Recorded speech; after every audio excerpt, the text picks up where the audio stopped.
Hi friends, எல்லாத்துக்கும் good evening. பாருங்கள் வெயில் எப்படி அடிக்குது பாருங்கள். மணி 5 ஆக போகுது. குட்டித்தங்க இந்நேரம் முழிச்சிட்டு இருந்தாங்காட்டின்னு பரவாயில்ல. நேரத்தில் இந்நேரம் தூங்கிட்டு இருந்தாங்க. அதனால தான் நைட்டு வந்து வெளியே தெரியாமல் வாசலுக்கு கொண்டாந்துட்டேன். அது கமெண்டில் நைட்டு கொண்டாடுறதீங்க வெளியே கொண்டாடுறதீங்கன்னு சொன்னீங்க. காம்பவுண்ட் விட்டு வெளியே கொண்டு போனா தான் பிரச்சனை. அதுவும் வந்துட்டு 5:30 மணிலேருந்து 7 மணிக்குள்ள தான் வெளியே கொண்டு வரக்கூடாது. நான் போய் அம்மாட்ட கேட்டுட்டு தான் வெளியே கொண்டு வந்தேன். அதுக்கு மேலே கொண்டு வந்துக்கலாம். அந்த பறவைகள் அந்த அணையிற நேரத்தில் தான் அந்த நிழல் மேலே படக்கூடாதுங்களாம்மா. அப்படி அதை சொன்னாங்க. 6 மணிக்கு நான் சொன்னப்போ அது அப்படி தான் சொன்னேன். அப்புறம் நைட்டு ஒரு ஷார்ட்ஸ் எடுத்ததுக்கு அப்படி சொன்னீங்க. சரி, இப்போ குட்டி தாங்க முழிச்சிட்டு தான் இருக்கிறேன். காயத்ரி குளிக்க போகணும். பாரு இன்னைக்கு பரவாயில்ல, ஏதோ பகலில் கொஞ்ச நேரம் 2 பேருமே தூங்கணும். அவனும் தூங்கினான். இப்போ எந்திரிச்சிட்டான். கரெக்டாக நாங்கள் எந்திரிக்கும் போது அவனும் எந்திரிச்சிட்டான். கரெக்டாக பாருங்கள் வெளியே கட்டல் போட்டிருக்குது. கட்டலில் நீ வெயிலில் போட்டு படுக்க வச்சிரு. நீ போய் இப்போ தான் குளிக்கிறதுக்கு டைம் காயத்ரிக்கு. இதை விட்டா அப்புறம் அவ்வளோதான். போய் குளிச்சுட்டு வந்துடுவாங்க. அது வரைக்கும் நான் பார்த்துட்ருப்பேன். இன்றைக்கி நைட்டு வந்து பிரியாணி சாப்பிட்லான்னு தோணுது.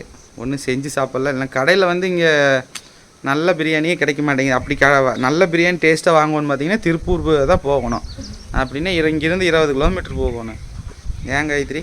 அதுவும் பார்சல் எல்லாம் கட்டி தான் நல்லா இருக்காது. அங்கேயே சுட சுட சாப்பிட்டா தான் நல்லாயிருக்கும். அதனால் இன்றைக்கி கிடைச்சா மட்டன் பிரியாணி செய்வோம். இல்லைன்னா சிக்கனில் ஒரு 1/2 கிலோ வாங்கிட்டு வந்து செய்வோம். பாருங்கள் ஃப்ரெண்ட்ஸ், கைங்கால் ஆட்டிட்டு கொஞ்சமாக அது கம்முன்னுக்குறானுன்னு பாருங்கள். மேலே பாருங்கள், மேலே வந்து வானம் வந்து கலராக ப்ளூ கலராக இருக்கிறது பார்த்துட்டு கண்ணு கூச மாட்டேக்குது.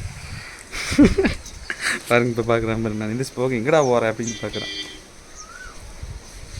ஃப்ரெண்ட்ஸ், அப்புறம் வந்து ஒரு சிலர் சொல்லியிருந்தாங்க, குழந்தை ரொம்ப உங்களுக்கெல்லாம் பொறுமை இருக்காது, பார்க்க முடியாது, காயத்ரி அவங்க அம்மாட்டியே விட்றதா நல்லதுன்னு சொல்கிறீங்களே. அவங்களும் மனுஷன் தானே. பாருங்க, கரெக்டாக கத்துறான் தும்புறான் பாருங்க. அவங்களும் மனுஷங்க தானே. அவங்க வந்து நேரம் எந்திரிக்கும் போது நைட்டில் எந்திரிச்சு அவங்க எத்தனைக்கு வயசானவங்க எந்திரிச்சு பார்க்கும்போது நம்ம பார்க்குறக்கு என்ன முடியும் நினச்சா எதாக இருந்தாலும் முடியுங்க. இதை கூட நம்மளால் முடியலன்னு நினச்சா வாழ்க்கையில் வேறு எதையுமே செய்ய முடியாது. ஆனால் இத்தனை நாள் குழந்தை வந்ததுக்கப்புறம் காயத்ரி அங்கே இருக்கிறம்போது நான் இங்கே பொறுப்பு இல்லாமல் ஃப்ரெண்ட்ஸ்களோட சுற்றிட்டு நம்பி நிறைய பேர்த்த நம்பி நிறைய இழப்புகள், நிறைய மன கஷ்டங்கள் நிறையா நடந்துருச்சு. 1008 பிரச்சனைகள் இருந்தாலுமே ஆதிரன் குட்டி போய் நம்ம குழந்தைய பார்க்கவும் அந்த பிரச்சனையெல்லாம் மறைஞ்சே தான் போயிருங்க. சத்தியமாக 2 நாளாக நேற்று காலையில் வந்தாங்க. அதுலேருந்தே மனசில் எந்த ஒரு கஷ்டம் இல்லாமல் நிம்மதியாக இருக்கிறேன். இப்போ குழந்தை அழுகும்போது தூக்கம் கிடத்தான் செய்யும். ஆனால் எந்திரிச்சு நம்ம குழந்தைய மூஞ்சி பார்க்கும்போது அந்த கவலையில் எங்கே போகணுன்னே தெரிய மாட்டேங்குது. பாருங்கள், கத்தும்போது அதெல்லாம் ரசிக்கத்தாங்க தோணுது. அப்புறம் அழுதுகிட்டே இருக்குதுன்னு சொல்கிறீங்க. அழுகாது. நீங்கள் பால் கொடுத்து பசியை அடக்கிட்டோம்னா அதுக்கப்புறம் அழுக மாட்டான். கம்முன்னு தான் இருப்பான். தூங்கும்போது அந்த மத்தியானம் கொஞ்சம் நேரம் தூங்குறது, அப்புறம் நைட்டு கொஞ்சம் நேரம் அந்த இடப்பட்டன்னு பாதி நேரம் முழிச்சிட்டு இருந்துக்கிறான். அப்புறம் வந்துட்டு நிறைய பேர் குழந்தை இல்லை, நிறைய வீடியோஸில் வந்து இன்னும் ஆனா பெண்ணு வேறு கேட்டுக்கிறீங்க. பையன் தாங்க இன்னும் ஆனா பெண்ணு வேறு நேட் போட் ஷார்ட்ஸ்லேயும் வந்து கேட்குறாங்க. எனக்கு குழந்தை இல்லை, கடவுள்கிட்ட ப்ரே பண்ணிக்கிங்க, 8 வருஷமாச்சு 9 வருஷம் ஆச்சுன்னு சொல்கிறீங்க. எனக்கு தெரிஞ்சு இது வந்து நான் எந்த மெடிசனுமே காயத்ரி எடுக்க சொல்லலை. மனசை தளர விடாமல் இரு. அதை பற்றி திங்கிங்கே வச்சுட்ருக்காத. கடவுள் கொடுக்குறப்ப கண்டிப்பாக கொடுப்பாரு அப்படின்னு சொல்லி நாங்கள் வெயிட் பண்ணோம். கடவுள் கண்டிப்பாக தந்துட்டார். அதே மாதிரி மன அமைதியாக நம்ம அந்த டென்ஷன் இல்லாமல் ப்ரெஷர் இல்லாமல் இருந்தாலே நடக்க வேண்டியது தானாக கண்டிப்பாக நடக்கும். கவலைப்படாதீங்க. எல்லாத்துக்கும் குழந்தை பாக்கியம் கடவுள் கொடுப்பாரு.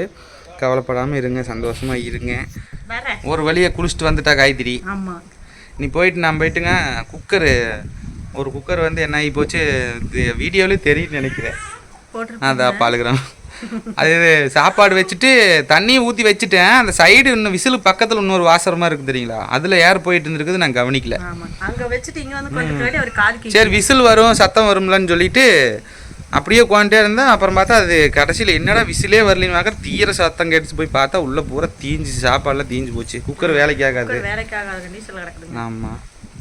அப்புறம் அதனால் இப்போ போயிட்டு ஒரே குக்கரை வச்சுட்டு பார் அழகாம் பார். இப்போ 2 பேரும் பேசிட்டே இருந்தோமா, 2 பேர்த்தையும் காணோம்னு எங்கடா போனீங்க 2 பேரும்?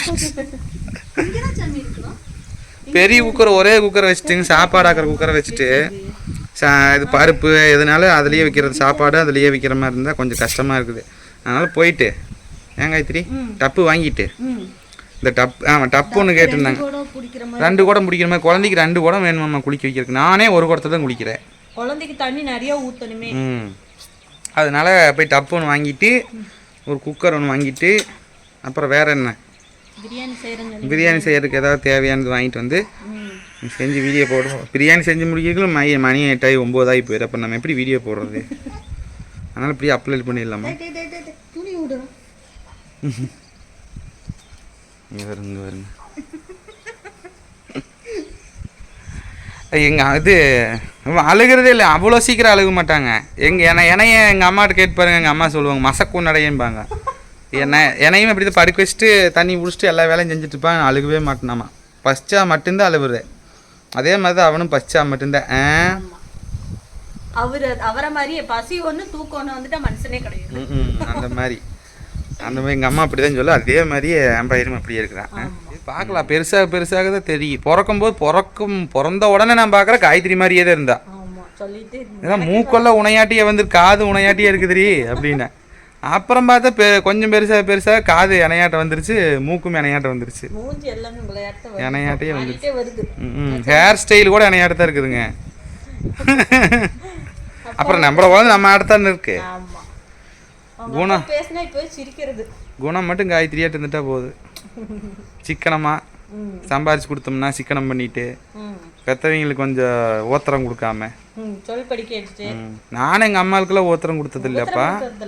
ஆனால் நான் சம்பாரிச்சதுலேருந்து சேவிங்ஸ் எல்லாம் இந்த எங்கள் அம்மா மாதிரி சேவிங்ஸ் பண்ணுறது அந்த மாதிரி ஒரு பழக்கம் வரமாட்டேங்குது. எவ்வளோதான் சம்பாரிச்சாலும் ஓட்டக்கை. 10,000 சம்பாரிச்சாலும் சரியா போயிடுது, 50,000 சம்பாரிச்சாலும் சரியா போயிடுது. என்னையே வாட்டுக்கிறேன், என்னடா பேசிட்டு இருக்கிறேன், யார்கிட்ட பேசிட்டு இருக்கிறேன், நான் இங்கே இருக்கிறேன், நீ யார்கிட்ட பேசிட்டு இருக்கிற அப்படின்னு நாட்டுக்குறேன். ஏண்டா இப்படித்தானா? நீ பாருங்க எப்படி படுத்துட்டு இருக்கிறேன்ட்டு. கூடி விரைவில் பேசிடுவாள், நானும் பண்ணணும்னு ஆசையாக தான் இருக்குது. ஆமாம், ஆனால் இப்போ கமெண்டில் பாருங்க, நீ காலையில் போட்ட வீடியோவில் கூட அண்ணா ஃபேஸ் தயவு செஞ்சு காட்டிடாதீங்க. யார் என்ன வேணா சொல்லட்டும், நீங்க இப்போதைக்கு ஃபேஸ் காட்டாதீங்க, 5 மாசம் ஆகட்டும்ல சொல்லியிருந்தாங்க. ஆமாம், அது 5 மாதம் ஆகாமா, யார் என்ன சொன்னாலும் காட்டாதீங்க. மை தவம் இருந்து பெற்ற குழந்தைங்கிறதுனால கொஞ்சம் ரொம்ப கேர்ஃபுல்லாக இருக்க வேண்டியதாக இருக்குது. உண்மையிலே என் கைத்தி நிறைய பேர் குழந்தையால தான் டென்ஷன் ஆகுறாங்க. நம்மளுக்கு வந்து முகத்தை பார்த்தோன்னே அப்படியே இதாகிடுதுல, டென்ஷனே ஆனது. குழந்தைகளை அதே மாதிரி மிரட்டவும் மாட்டேன், அடிக்கவும் மாட்டேன். எங்கள் பாப்பா குழந்தையிலே பாருங்கள், எங்கள் பாப்பா தான் திட்டுவா அடிப்பா, நான் போய் சமாதானம் பண்ணுவேன், ஏன் அப்படி பண்ணுறீங்கன்னு. ஆனால் நல்லா தூங்கிட்டு பெருசாகிட்டு கற்றுவாங்க பாருங்க, அப்போ டென்ஷன் ஆகும் பாருங்க. டென்ஷனு குழந்தையா இருக்கும்போது கற்றுனாங்க டென்ஷன் ஆகாது. பெருசாகிட்டு ஒரு விவரம் தெரிஞ்சு ஒரு 3 வயசு 4 வயசு ஆனதுக்கப்புறம் நல்லா தூங்கிடும். காலங்காத்தால வேலு தொட்டதொன்னு கற்றுவாங்க. கூட்டிகிட்டு போலினா கற்றுவாங்க, அதை வாங்கி தரலினா கற்றுவாங்க. அது 2 குழந்தைச்சுன்னு எங்கள் வாப்பாலாம் பாவங்க. சுகாசு ஒரு பக்கம் ஏதோ ஒன்று வேணும்னா அந்த புள்ள கத்து உலகமே கேட்குற மாதிரி. கம்முன்னு போய் நம்ம கற்றுன்னு இன்னும் எச்சா கற்று, நீ என்னடா பண்ணி போடுவே அப்படிங்கிற மாதிரி கற்றுது. அப்போ டென்ஷன் ஆகுது. சரி, எல்லாத்தையும் கடந்து எல்லாம் நம்மளையும் பெற்றதா இதை அப்போ வளர்த்திருப்பாங்க, அந்த மாதிரி நம்மளும் வளர்த்த வேண்டியதா. நான் பெற்ற இன்பத்தை நீ வையகமும் பெரு.